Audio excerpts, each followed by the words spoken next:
Signore e signori, grazie per la vostra presenza dall'Accademia Britannica. È il nostro centro di eccellenza per ricerche nelle scienze umane, di lettere e delle belle arti. Accogliervi qui stasera ci dà il più pieno piacere.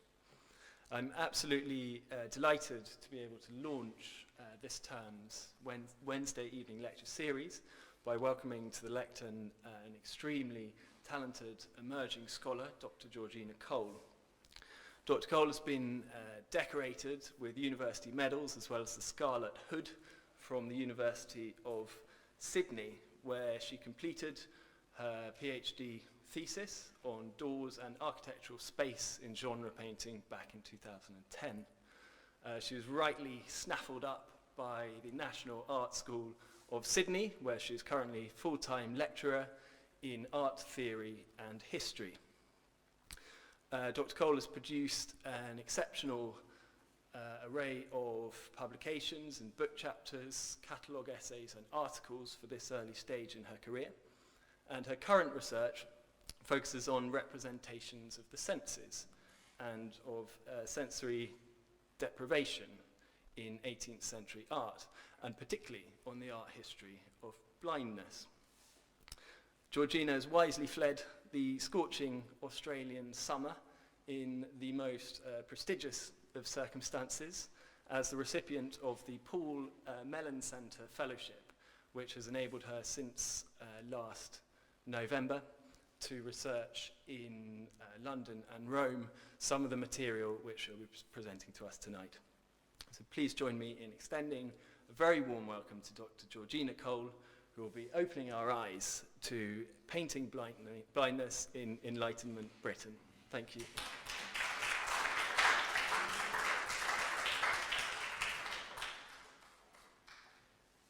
Thank you very much, Tom, for that tremendous and completely unwarranted introduction.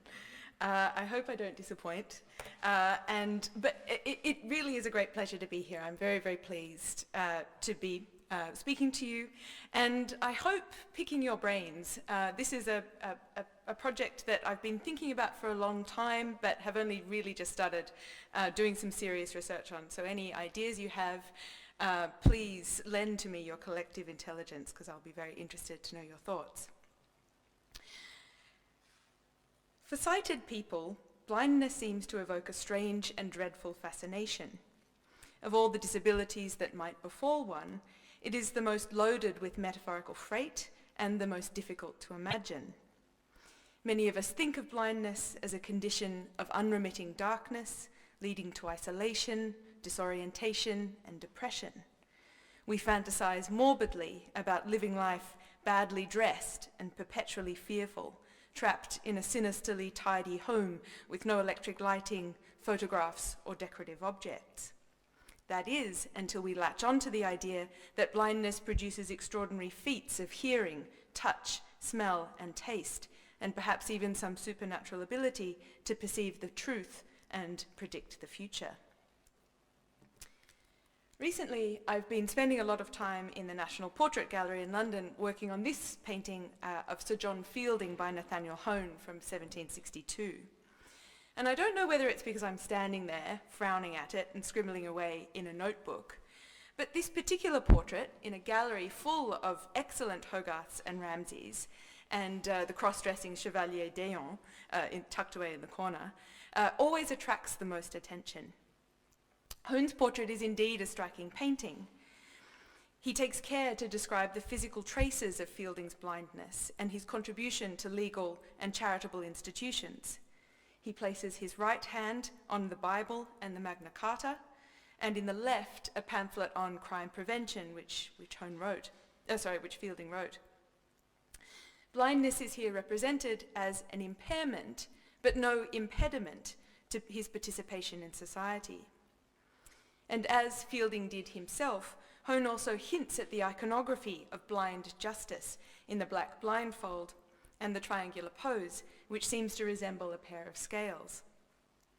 But while justice dons her blindfold at will, Fielding's eyes, revealed by the lifted band, will not regain their sight. So in this moment of revelation, Hone presents Fielding as a truer embodiment of impartial judgment. The portrait also gives the viewer the opportunity to gaze unchecked at the spectacle of difference. In fact, staring at the closed eyes of Fielding feels almost voyeuristic. We gaze intently at a man who cannot see us, who does not share the sense of vision that the portrait invites us to use. While Fielding could clearly benefit from the way that a portrait constructs status and significance, he could not approve his own likeness and did not form part of its audience. This realization creates a sense of discomfort, perhaps because of the conspicuous imbalance of sensory ability. The uncertainty that accompanies looking on blindness is uniquely captured in George Romney's painting of the poet John Milton and his daughters from 1793. Milton is seated on the right-hand side, his body stretched out in a long diagonal and swathed in a black cloak. He cuts a dour, melancholy figure. His expression is stony and mouth downturned, his chin rests on his chest, and his pale blue eyes are hooded with dark shadows. The poet seems preoccupied by powerful inner visions of the demon and angel protagonists of his epic poem Paradise Lost. Looking up from her reading, the golden-haired daughter beside him gives her father a sideways glance that mingles curiosity, trepidation, and respect. To me, this look communicates in an instant the complex of attitudes that surround what the sighted imagine to be the experience of blindness. I want to focus on Romney's painting of Milton and his daughters tonight as a way of addressing the visual representation of the blind in the 18th century. Romney's work is animated by light and dark, sight and insight, and responds to competing ideas about the physical and poetic properties of vision impairment. On the one hand, his representation of Milton's blindness is informed by the Enlightenment rethinking of vision impairment as a physical condition that shapes understanding and subjectivity. On the other, it explores the metaphorical meanings of blindness through the universalizing language of history painting. Romney adds another dimension to the meanings of blindness by depicting it in the language of the sublime. What we see in the daughter's look and in the dark voids that crowd around the figures is the impossibility of experiencing blindness, the way that it stretches the imagination to its limits. The painting is also significant as it not only attempts to give form to the abstract phenomenon of sight loss, but also depicts an encounter between a sighted and a blind person that seems to refer to art making itself. Key to Romney's image of blindness is its link to artistic creativity and inner vision. In the depiction of the sighted amanuenses recording the visions of the blind bard, the painting brings together the practice of imitation and the ideal of invention. So Milton and his daughters is a narrative history painting, combining two aspects of Milton's biography. After losing his sight in 1654, he instructed his daughters to read to him, often in languages that they didn't understand. Turning the page of a large book, the daughter on the right seems to be in the process of reading out loud. At the same time, the painting suggests the composition of Paradise Lost, which Milton was thought to have dictated first to Elwood the Quaker and then to one of his daughters after these nightly visitations from his celestial muse. So the woman on the far left is bent over the task of writing in a book, perhaps transcribing his words. The bodies of Milton and his daughters meet at the point created by their limbs, producing a V-shaped composition. While the connection between their legs evokes their family relationship, their upper bodies seem to spring away from one another, like opposite ends of a magnet. The composition of the painting evokes the gulf between the inner lives of Milton and his daughters and the tensions thought to exist between the members of the family. Strong contrasts of light and dark dramatize the scene, playing on the relationship between Milton's blindness and the visionary nature of his epic poems. Painted in 1793, Romney's work was made within the context of shifting attitudes towards the nature and meaning of vision impairment. Since antiquity, blindness has been figured as a punishment for transgression, a moment of conversion, or something to be miraculously healed as a reward for faith. In the language we use and in the stories we tell, seeing is associated with clarity, rationality, even mastery, and blindness with ignorance, superstition, emotion, and misfortune. In the meta-narrative of blindness, as David Bolt has described it, blindness is often the trace of the intervention of God in human affairs. Tiresias, the blind seer of Thebes, was blinded by the gods, but given as compensation the power of foresight and the ability to understand birdsong. So here he is in this painting by Giulio Carpioni, pronouncing in his inimitable and excruciatingly obtuse way the fate of Narcissus. He says he'll be fine, he'll live a long life as long as he never comes to know himself. In other examples, like this one here by Rembrandt, which depicts the story of Anna and the blind Tobit, Tobit is blinded by bird droppings after conducting burials for slain Israelites, and then eventually healed by fish gall ministered by his son Tobias, who is guided by the archangel Raphael. In the New Testament, Christ heals the blind of Jericho, and St. Paul is temporarily blinded as part of his rebirth into Christianity. And here, Poussin's painting of Christ healing the blind at Jericho, just to demonstrate the ways in which these classical and religious stories have supplied subject matter for the art of the past. So blindness in these classical and biblical examples announces the interpenetration of the divine and earthly realms and is evidence of a spiritual power acting on the mortal world. With the development of empiricism in the 17th and 18th centuries, however, blindness was increasingly desacralized, stripped of its spiritual relationship to sin, conversion, and reward, and subjected to the rational methodologies of natural philosophy. As cultural and literary historians such as Zena Weigand and William Paulson have argued, blindness in the Enlightenment becomes a topic of philosophical investigation and medical experiment. From an external marker of transgression, vision impairment came to be understood as a philosophically interesting and medically curable condition affecting sensation, morality, and the acquisition of knowledge. Now, the two most powerful forces affecting this change were the spread of Lockean sensationism from the 1690s and the widely publicised success of cataract operations in the 1710s and 20s. So Locke's philosophy, as I'm sure many of you know, transformed epistemology by arguing for the key role of the senses in generating human understanding, and he considered the effect of blindness on the acquisition of knowledge. So in the second edition of his essay on human understanding of 1694, Locke introduces this discussion of blindness by way of an answer to a question that was posed to him by a fellow philosopher, the Irish philosopher William Molyneux. And Molyneux asked Locke whether a blind man, having his sight suddenly restored, would be able to differentiate a cube from a sphere without touching them. So they're both the same size, they're both familiar to him from the sense of touch, but Molyneux says, okay, he now has his sight restored, can he tell the difference without actually touching them? And both of the philosophers decided that the answer was no, that they wouldn't be able to tell the difference between the two objects, because the blind person had no prior experience of sight, so hadn't actually worked out how to use it, and didn't have any innate ideas of cubeness or sphereness, sphericity.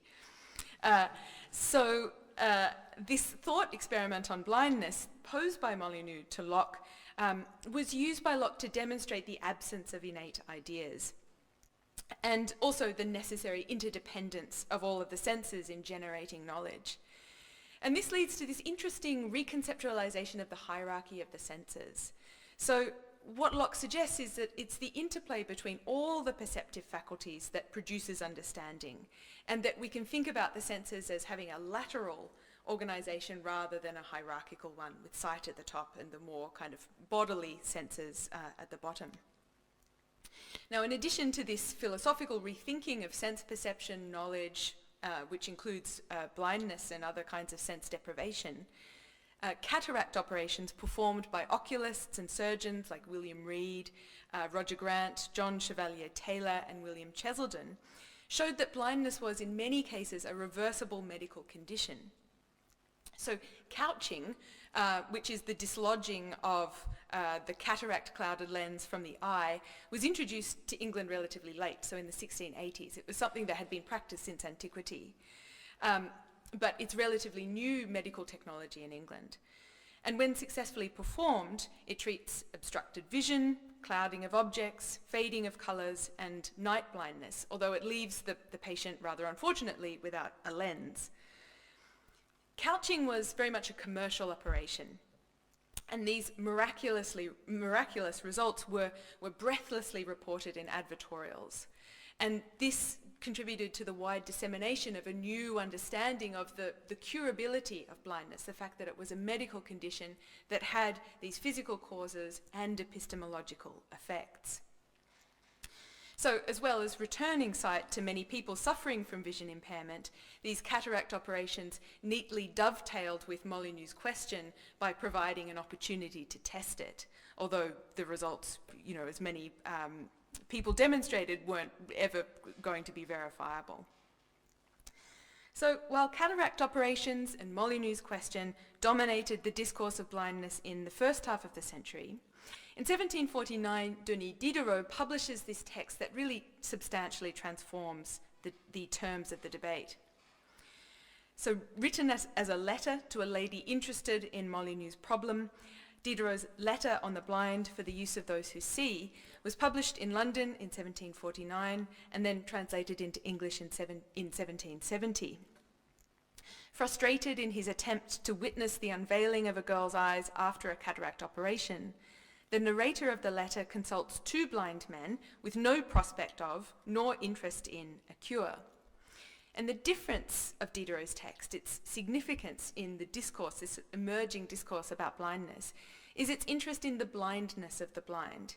He doesn't want to talk to people who are going to be cured. He's not interested in proving or disproving Molyneux's question, but he's interested in how the blind come to know things and how they participate in society.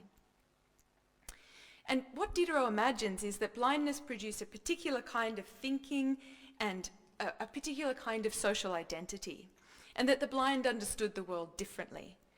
So he speculates that a society of the blind might have alternative views on property, aesthetics, the necessity of clothing, the difference between day and night.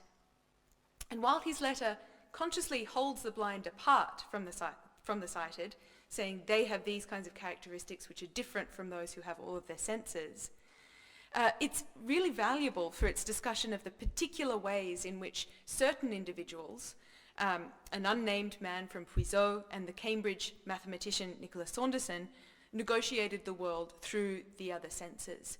So instead of just kind of speculating about this hypothetical blind man who is miraculously healed, he's actually talking to particular individuals about their experience. And Diderot's letter was remarkably positive about the abilities of the blind, and it had a very strong influence on writers in Britain. So Thomas Reid, in his Inquiry into the Human Mind of 1765, argued that although sight was the noblest sense, able to instantaneously communicate extent, scale, magnitude, beauty, order, and variety, there were few ideas that the blind could not come to understand through other means. So Reid insists that even without sight, it's possible to understand astronomy, the nature of light, the laws of reflection, and colour refraction. A blind man, he wrote, may understand distinctly how those laws produce the phenomena of the rainbow, the prism, the camera obscura, and the magic lantern, and all the powers of the microscope and telescope. This is a fact sufficiently attested by experience. And the experience that Reid is talking about here is important because it suggests the empiricism of the Enlightenment thinkers' interest in blind people. And I think the experience that he's specifically talking about here is his knowledge of Nicholas Saunderson, who you've been staring at for a while now, sorry I haven't mentioned this, the Lucasian professor of mathematics at Cambridge from 1710 until 1739. Saunderson was a great follower of Newton and gave brilliant lectures on geometry, optics, theories of vision, and the nature of light and colours. In this portrait by John Vanderbank from around 1719, he's depicted in academic robes with eyes closed and fingers gently intertwined in the concentric rings of a celestial globe. The globe represents his study of Newtonian philosophy and alludes to the palpable means by which he learned and demonstrated the principles of astronomy and geometry. Strongly illuminated, Saunderson's hands are a focus of the composition. Precisely delineated with fleshy and dimpled knuckles and elegantly tapering fingers, they investigate and interpret the object they hold with delicacy and sensitivity. Vanderbank's portrait suggests the importance of touch as a vehicle for understanding, as well as Saunderson's intellectual capacity and his membership of polite society. So through Molyneux's problem, Diderot's letter, and Reid's observations, sight's place at the top of the hierarchy of the senses was becoming less secure, leading to a reconsideration of the stigma and the experience of blindness. In fact, the philosopher David Hartley, who was a student of Saunderson's at Cambridge, argued that it was touch that was the fundamental sense. Touch, which is the key to knowledge and of the external world, and the sense least liable to deception. The discussions of important blind people in philosophical essays, as well as the many biographical sketches of figures like Saunderson, John Fielding, who I showed you before, and poets Thomas Blacklock and Priscilla Poynton, also led to a breakdown of the uniformity and singularity of blindness into a more nuanced and multifaceted impairment. So Enlightenment writings about blindness subject it to empirical examination and attempt to give it meaning. Philosophers, surgeons, and artists create for it a set of physical, psychological, moral, and even aesthetic characteristics. So the blind are assumed to be more abstracted and inward-looking, more prone to depression and nervous complaints, but they are also attributed heightened powers of hearing, touch, and memory. So Hartley speculates that the other senses become more acute from being used more carefully, and the blind poet Thomas Blacklock, who wrote the entry on blindness for the Encyclopaedia Britannica in 1778, confirmed the cultivation of the other senses, arguing that they become more lively and exquisite, so that the blind person becomes more sensitive to phenomena than a sighted person would be. So these specific examples of sight-impaired individuals who are mathematicians, poets, and musicians were also used to support these ideas and to suggest a connection between blindness, hearing, and thinking. The idea that the loss of one sense could increase the powers of the other sense was widely accepted in the 18th century. This is now something that scientists are much more careful about attributing to the blind. I think that we all kind of have this idea that if you close your eyes, suddenly you become super sensible through your senses of touch and hearing. Now it's understood that vicariance, which is the compensation of the other senses for a sense that is lost, is much more complex, and it depends on the age of blindness and all sorts of things. But in the 18th century, this was a commonly assumed phenomenon. And it applied especially to the case of John Milton. Milton wrote his epic poems Paradise Lost and Samson Agoniste after he lost his sight in 1654 at the age of 46. He was celebrated as the British Homer, and the blindness of both poets, although alleged in Homer's case, made the connection between them even more compelling. Unlike Shakespeare, about whom very little was known, Milton's life was intensely scrutinised. His poems and polemical writings were read biographically and discussed in relation to his professional conflicts, his personal relationships, and his experience of blindness. And Milton himself described his sight loss in his letters. He wrote 2 sonnets on it, and in this very affecting passage in Paradise Lost. So book 3 of that epic poem opens with a painful reflection of his loss of sight, which is, however, mitigated by a kind of poetic inner vision. So I thought I'd just read it so you get a taste of it. But cloud instead, an ever-during dark surrounds me, from the cheerful ways of men cut off, and for the book of knowledge fair presented with a universal blank, of nature's works to me expunged and raised, and wisdom at one entrance quite shut out. So much the rather thou celestial light shine inward, and the mind through all her powers irradiate. There plant eyes, all mist from thence purge and disperse, that I may see and tell of things invisible to mortal sight. So as this passage suggests, Milton considered his blindness God's will, to be born with fortitude and grace. He even claimed that he had sacrificed his eyes for the Republican cause as he went blind while writing his defense of the English people. And his royalist enemies saw it as a stigma of God's punishment for his radical views on political freedom and the legality of divorce.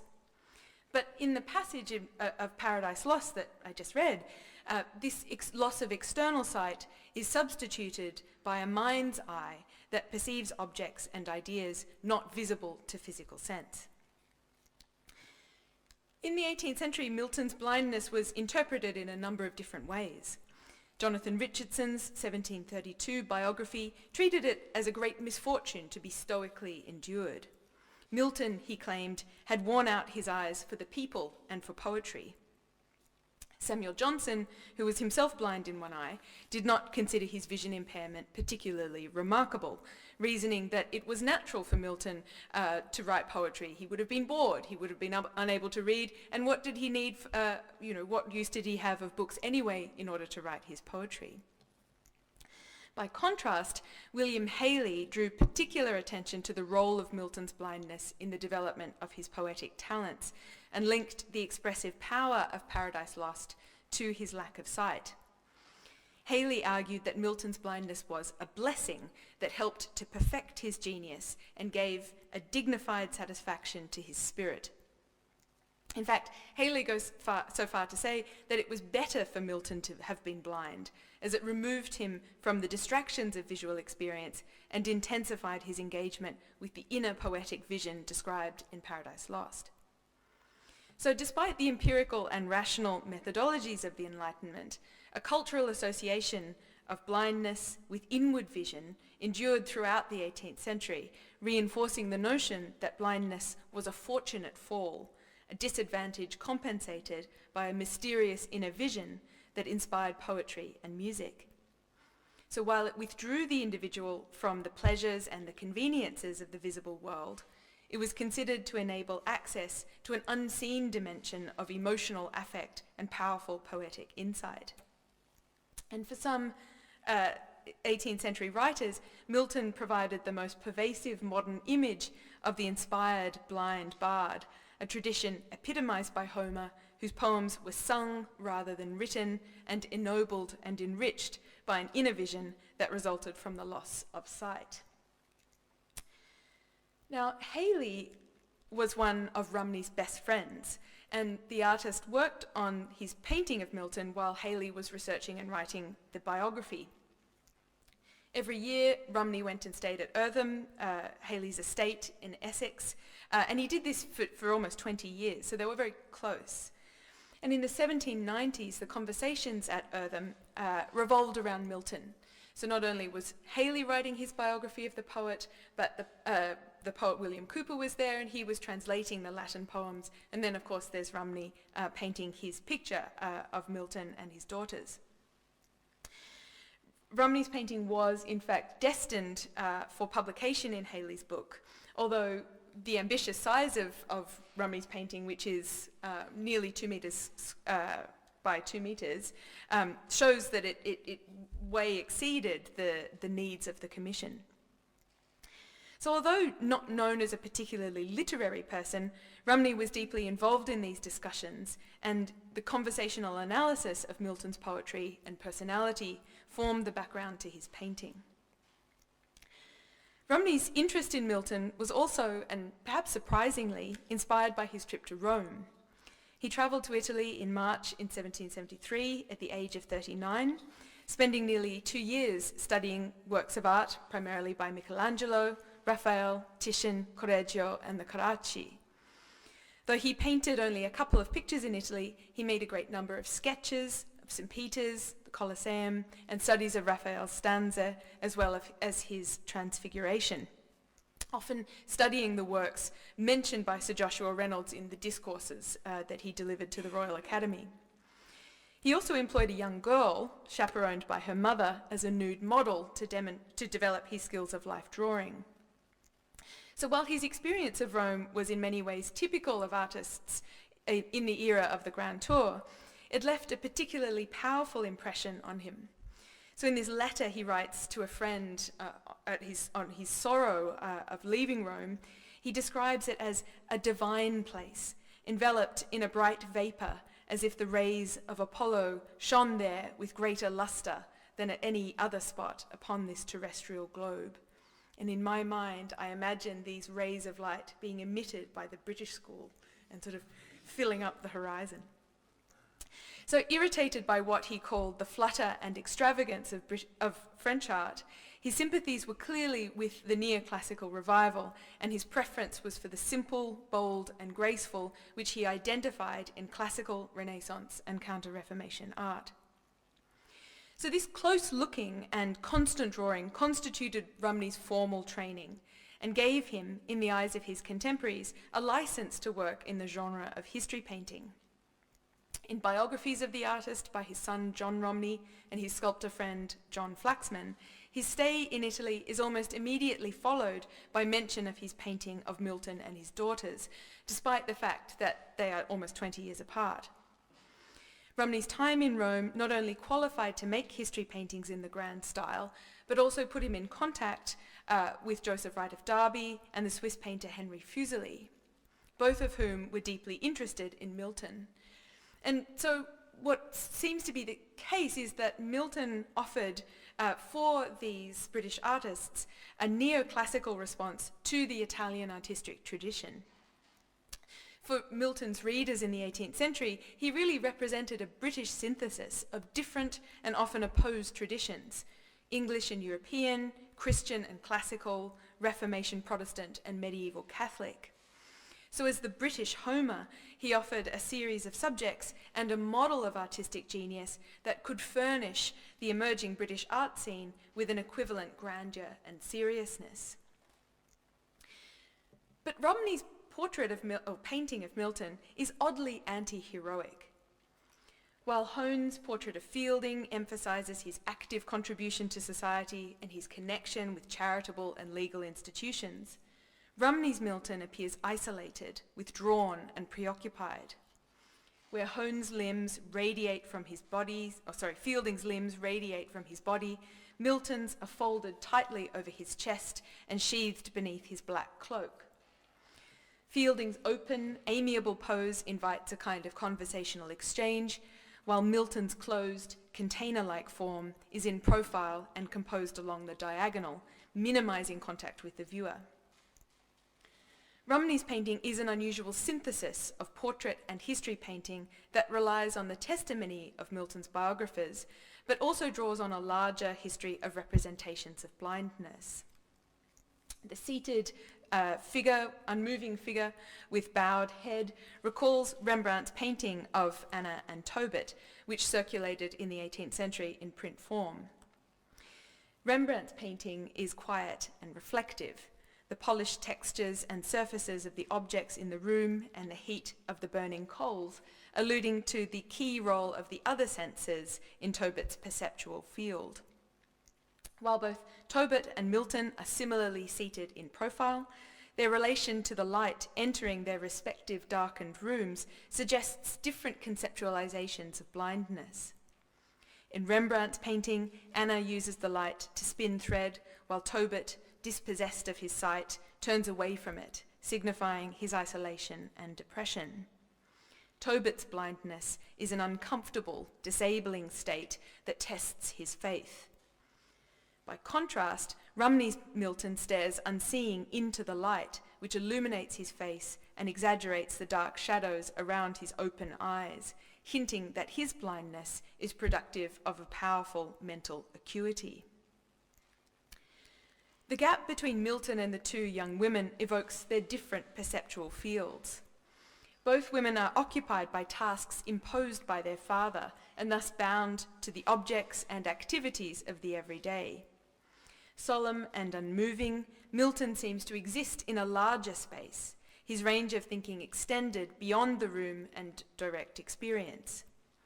Shrouded in darkness, Milton's face is brightly lit, while the daughters, who occupy the lighter part of the canvas, have darkened faces, turning away from the piercing beam, entering the painting from the left-hand side. Their bodies are active, volumetric, moulded by light, suggesting their existence within a domain visible to the eye and explicable to the senses.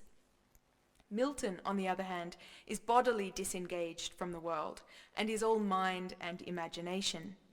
He seems to be harnessing the forces of light and dark, which are the materials of his poetry, and his open, staring eyes appear transfixed by a vision that we can't see.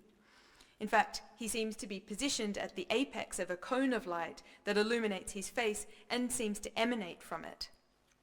So to imagine Milton's blindness, Romney is invoking the metaphorical idea of blindness as another form of seeing.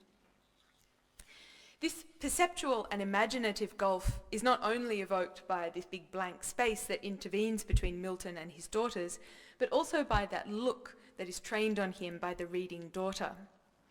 Under the bright halo of hair, her face is flushed and expression uneasy, and her gaze travels furtively across the space separating them. She encounters not only a blind man, but also a disciplinarian father and a controversial genius, which perhaps explains her trepidation. Seated opposite us, she is our surrogate within the picture and functions like the spectator in Alberti's treatise on painting, who instructs us how to look at and respond to a painting. What she conveys, however, is uncertainty and awe. So spectators like this are common in history paintings of the blind. In fact, they're almost a convention. In Raphael's cartoon, The Blinding of the Sorcerer Elymas, a group of viewers witness St. Paul's first miracle, which converts the proconsul Sergius Paulus to Christianity. Likewise, the many paintings of the Roman general Belisarius from the 17th and 18th centuries, a variety of spectators are shown discovering the identity of the hero as he makes his way back to his family. Sir Salvator Rosa's and Anthony van Dyck's paintings of Belisarius, which were, like Raphael's works, his cartoons, widely known in Britain through engravings, both depict groups of onlookers. Their shock and pity at his ravaged appearance emphasizes the injustice of his blinding and false imprisonment by the Emperor Justinian. So Belisarius and Elymas are both made spectacles for the sighted. People look upon them openly, not only because the blind can't look back, but also so that their gazes help to communicate to the viewer of the representation the religious and political meanings of blindness, which for Raphael is the proof of Paul's sanctity, and for Rosa and Van Dyck, the tyranny of government and the fortitude of the suffering hero. So Romney's painting shares with Van Dyck's the V-shaped composition and the seated diagonal pose of the blind man. But while the soldier observing his former general, so this fellow here in Van Dyck's picture, suggests a mixture of pity and reverence, the look that the daughter directs at Milton is more difficult to decode. She studies him carefully under the bright ring of hair, suggesting the empirical examination of blind people by Enlightenment thinkers and the curiosity that this condition inspired. Both fearful and admiring, her look also evokes the complexity of blindness in the 18th century, which was understood as a medical condition, an epistemology, and an intensified, almost supernatural kind of perception connected to poetic inspiration. In a way, her uncertain glance suggests that the act of looking at a blind person in the 18th century has been made problematic by new knowledge. She, and by extension we, are no longer entirely sure what we're looking at. No longer reducible to a moral story, blindness is registered as a complex and multifaceted phenomenon with implications for knowledge, subjectivity, and creativity. The ambiguity and mixed feelings of the daughter's gaze, along with the spectral qualities of Milton's appearance, represent blindness within the terms of the sublime. Edmund Burke's 1756 treatise on the sublime and the beautiful identified it as an aesthetic experience of powerful, contradictory sensations. Although the sublime is something that is experienced by the beholder rather than a property of the object or the scene being viewed, Burke also identifies a number of characteristics of the sublime that apply to Romney's depiction of blindness, such as obscurity, privation, darkness, uncertainty, and confusion. So we and the daughter both behold an image of privation in the form of Milton's blindness that is set in a darkened room and separated from the other figures by a dark central void. Indeed, Romney's figure of Milton, seated and pensive, relates to Michelangelo's Moses and Fra Bartolomeo's St. Mark, which were both recommended to him as examples of the sublime in a letter to Romney by Richard Payne Knight, who was then in Rome. Of Moses, Knight argued that, quote, "the ease and negligence with which he sits show a mind occupied with remote cogitations, unmoved by any sensual impressions.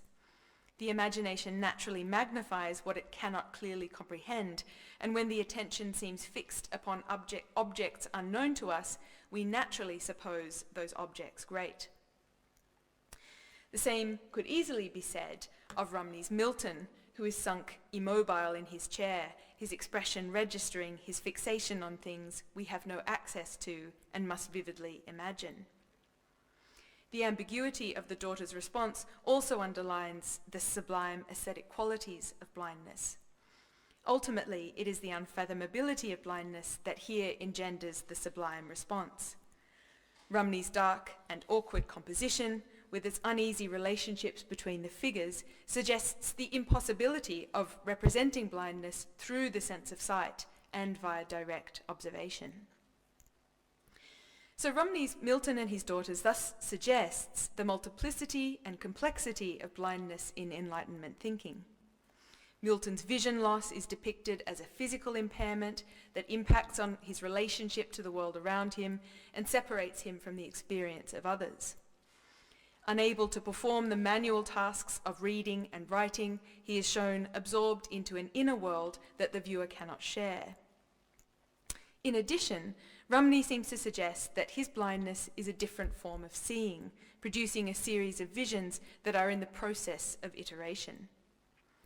So Milton becomes, in this sense, the very embodiment of invention, the ideal of imagination and cognition as it was distinguished in art theory from the manual skill of imitation.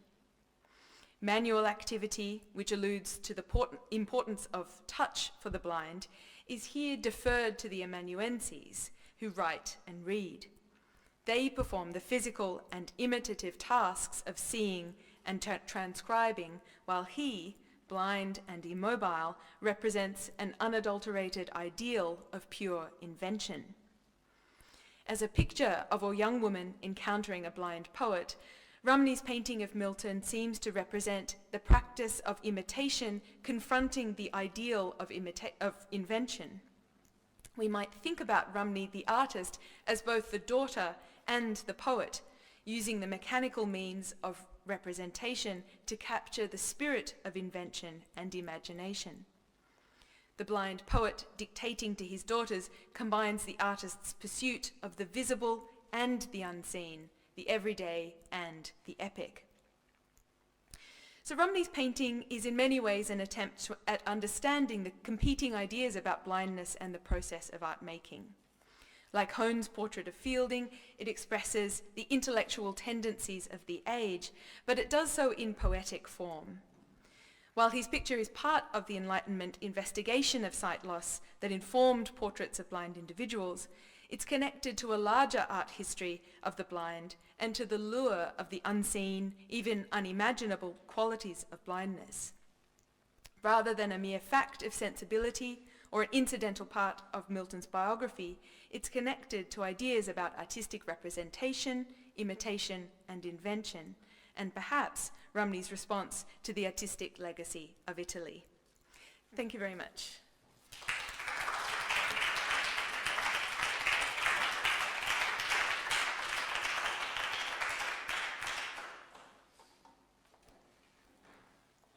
Thank you very much, Georgina, for that very thorough and regional searching and discussion on representation of blindness. I'll open towards you in a moment the opportunity to picture Georgina's grace. But one thing that you probably may or may not know this, but you probably won't, it's shamelessly lowbrow, but there's a Marvel comic strip called Daredevil, which has recently been made into a Netflix television series, where a blind lawyer beats up on all the hardened criminals of Hell's Kitchen in New York, because there's this, it's the idea of sort of compensation of other senses taken to this kind of extreme, absurd consummation. And my question was to do with,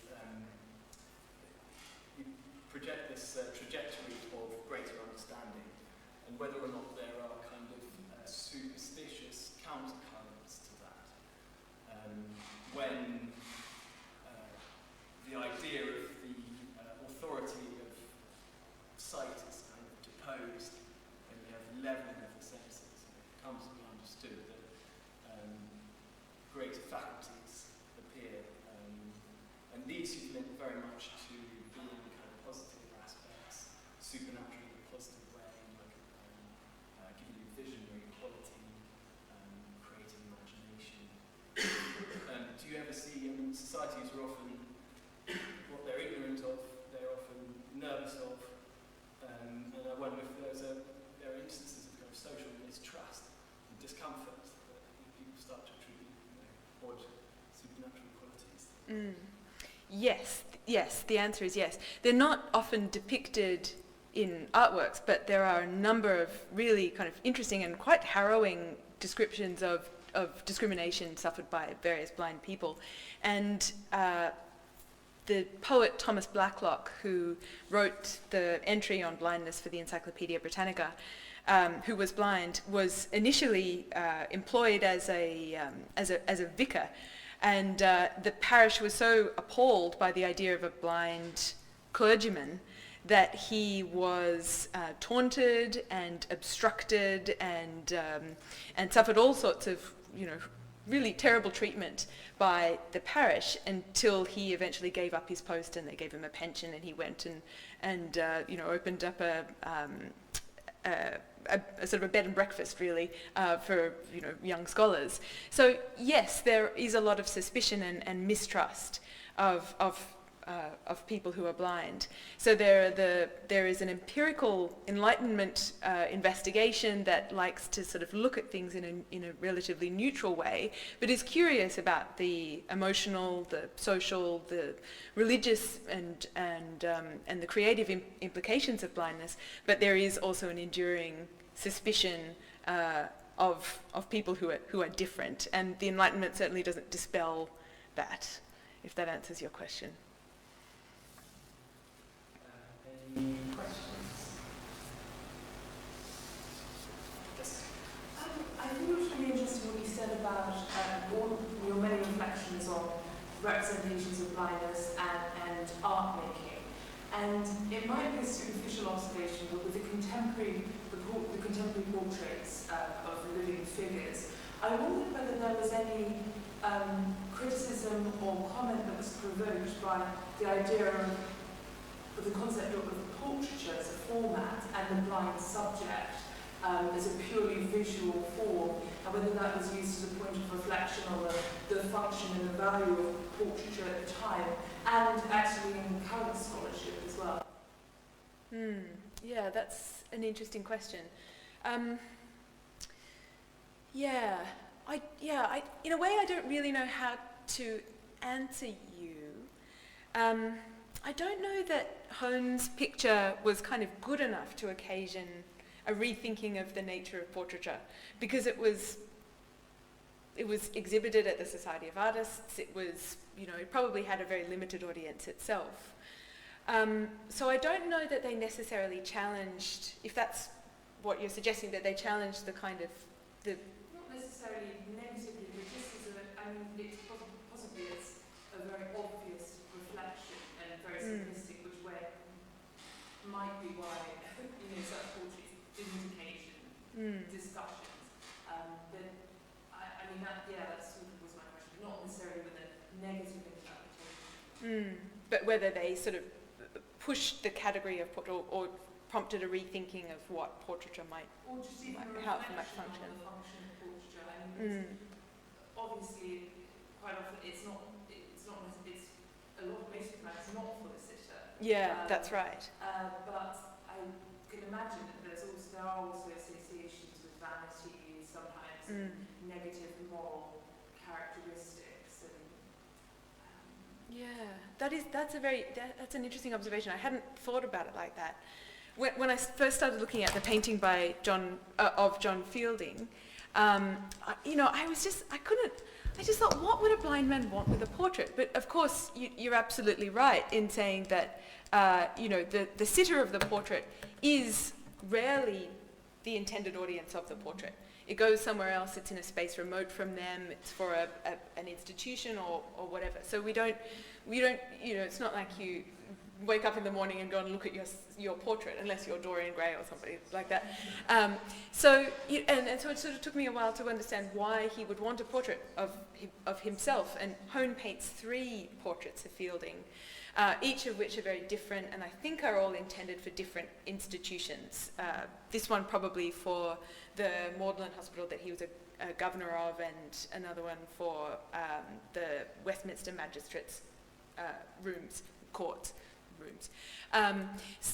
But obviously he still benefits from the way that portraiture constructs identity, even though he doesn't look at it. And in a way, for the 18th century, this is a kind of portraiture that feeds into the culture of sensibility, that it allows a feeling spectator to exercise their pity, their compassion, their curiosity. So it performs a number of different kinds of functions, rather than just representing a likeness of the sitter. Yeah, sorry, I didn't quite answer your question, but it's a very interesting observation. I was just wondering a bit about, you mentioned this sort of scientific and medical sort of improvements, but at first glance, and I'm not an expert in the field at all, it seems like quite an anti-scientific painting of Milton. And I was wondering if you could talk about that, about whether there are more examples of perhaps like the other portrait you showed, and why there's maybe more of an influence of that sort of scientific and technological improvement at the time. Yeah, that's a good question too. Milton's is an anti-scientific kind of picture. I don't think he wants to think about blindness as, having such good lenses and cloudy things and not clear things. He wants to think about it in larger terms as something that relates to the visionary nature of poetry and art.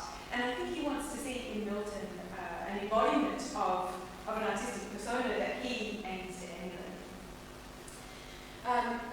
Portraiture itself is not a particularly scientific genre. So for science to kind of enter into, there aren't many cases where science has obviously had an impact on the representation. But what's interesting is that the impairment is very much, it's not isolated from the person. It's very much a part of their body, a part of their contribution. So what we find in the 18th century pictures of blind people is that there's no separation of the person from the disability. There's no sense that this is a person who although he or she is blind, can also do, it's just part of their identity. And for people for whom, like Fielding, there's no prospect of a cure.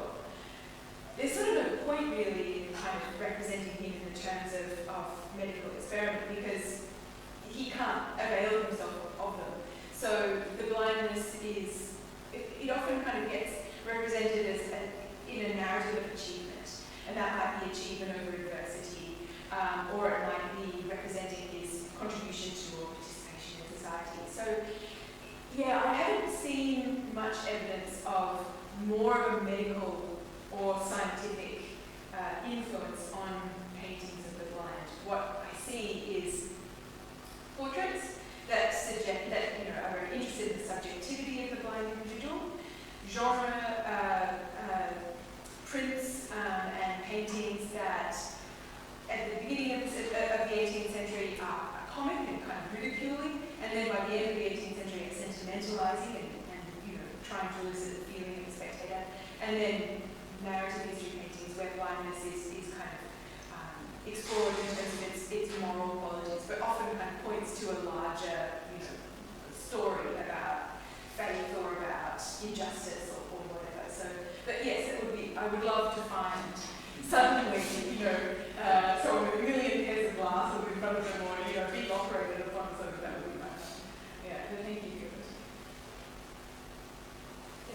I thought it was fascinating. Thank you very much. And one of the things that struck me as you were talking was the similarity between your analysis of the painting and the passage on blindness in Milton's Paradise Lost, which talks about visionary qualities that sort of hidden within the blindness.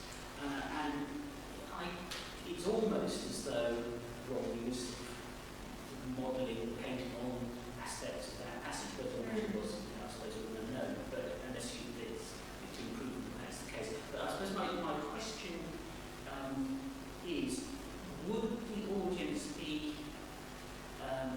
expected to know Paradise Lost? Would they have made the link between the two, or was the painting ever intended to be turned into an engraving in which the poem was set beside it, or the passage was set beside it? I'm just thinking about those. Is there any evidence?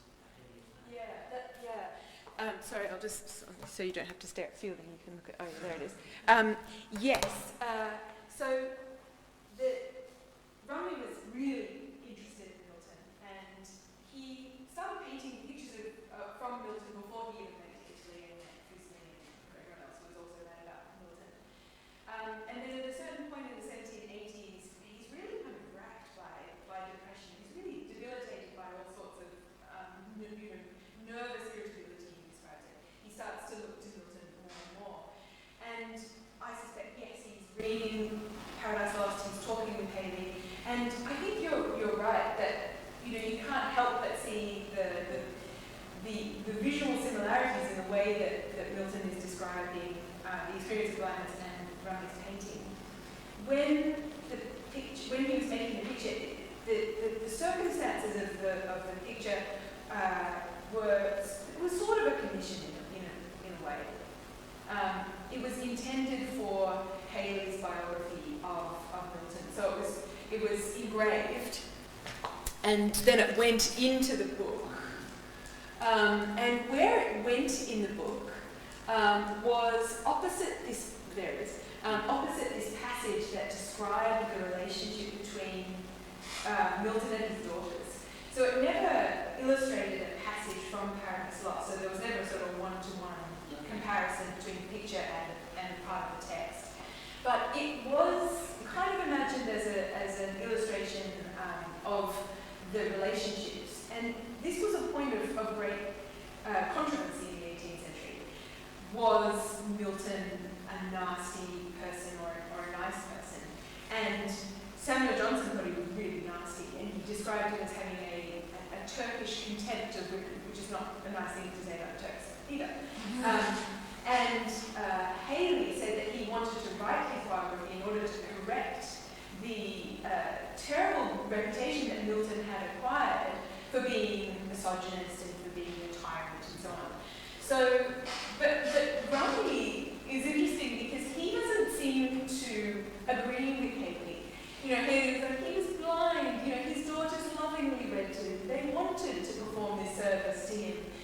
They were good, they were obedient. Whereas Johnson says, he made them do all this stuff that they didn't want to do and they couldn't understand these languages and it was awful, it was a terrible burden. And Romney sort of seems to sit on the fence. That look, I'm really curious to know how you, because I've subjected you to this picture for so long, what you think of that look, because to me it really is a complex, vexed kind of gaze. And it's in that look that, Milton himself doesn't look like a barrel of glass either, but it's really in that look that I think Romney's position on this debate about Milton and the relationship between Milton and Georgia's figures. Yeah, so it didn't illustrate the poem, but it did illustrate a part of his biography. Right, interesting. Well, she does look terrifying. Yeah, do you think so? Yeah, I think so too. Yeah. I was just wondering whether there were negative representations of blindness at the time. So Yes. Yeah. Yes, they're all very positive, aren't they? Yeah, exactly. Yes, there are, but not in history painting nor in portraiture. In prints of blind beggars and people who are pretending to be blind. You get less and less of them in the 18th century. But in the 17th century, there was this suspicion that because it was legal to beg in France anyway, in England it's slightly different, but it was permissible to beg for money if you were blind. And it was thought that people were masquerading as blind people in order to solicit charity on the streets. So there are some very nasty pictures of blind people looking very ugly in the 18th century and kind of ragged and accosting people. In the 17th century, the unappealing appearance of someone with a disability is magnified as well, and you get some very interesting paintings by Georgina Cole, by Giuseppe di Rivera, which really show blindness as something that is not particularly nice to look at. So they don't necessarily